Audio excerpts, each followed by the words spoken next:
Et dans notre série d'invités politiques, candidats à la présidentielle, je reçois ce soir Corinne Lepage, présidente du mouvement CAP 21. Bonsoir. Bonsoir.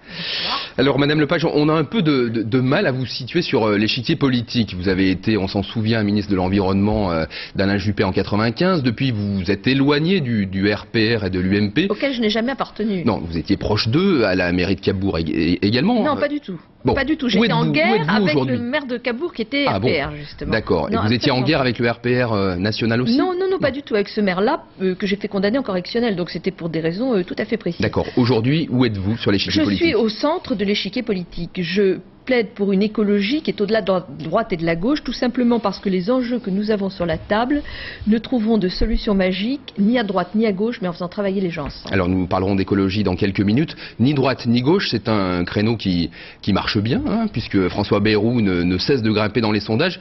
Son ascension est intéressante à vos yeux? Oui, je crois qu'elle reflète bien le souhait de beaucoup de nos concitoyens.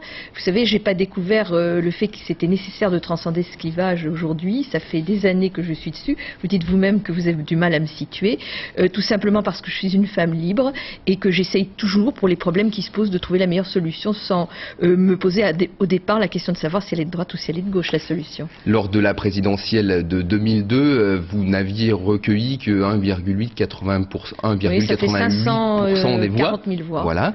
Est-ce qu'elles ne seraient pas nécessaires, ces voix, aujourd'hui, à François Bayrou, par exemple, pour avoir une chance d'accéder à la finale? Vous n'avez pas envie de vous désister pour lui? Écoutez, pour le moment, j'ai pas envie de me désister. Je défends un programme. C'est vrai que la vie d'un petit candidat n'est pas facile. C'est vrai aussi, je vous remercie de me donner la parole, que les grands médias ne me la donnent absolument pas. Je n'ai eu le droit à aucune émission de prime time pour expliquer mon programme. Et pourtant, nous sommes un grand média. Oui, mais ni TF1 ni France 2 n'ont eu la même obligeance à mon égard. Et par conséquent, beaucoup de nos concitoyens ignorent même ce que je propose. Voilà, donc ceci explique les sondages, mais vous savez, aux européennes... 0,5% d'intention de vote, entre 0,5 et 1, c'est ce que j'avais aux européennes, j'ai quand même fait 4. Voilà. Donc vous avez bon espoir. Et concernant les parrainages, vous en êtes où des fameux 500 parrainages? Écoutez, les promesses, c'est bon. Maintenant, il faut que ça se réitère. J'en reçois 30 à 40 par jour, donc j'ai plutôt bon espoir. Ces petits chiffres dans les sondages ne sont-ils pas dus, selon vous, à la multiplication des candidatures, et notamment des candidatures écologistes? Vous êtes de plus en plus nombreux à prôner l'écologie. On est deux. Il y a Dominique Voynet et moi-même. José Bové n'est pas un écologiste, un altermondialiste. Ceci étant, non, parce que les scores de Dominique Voynet sont du même ordre que les miens.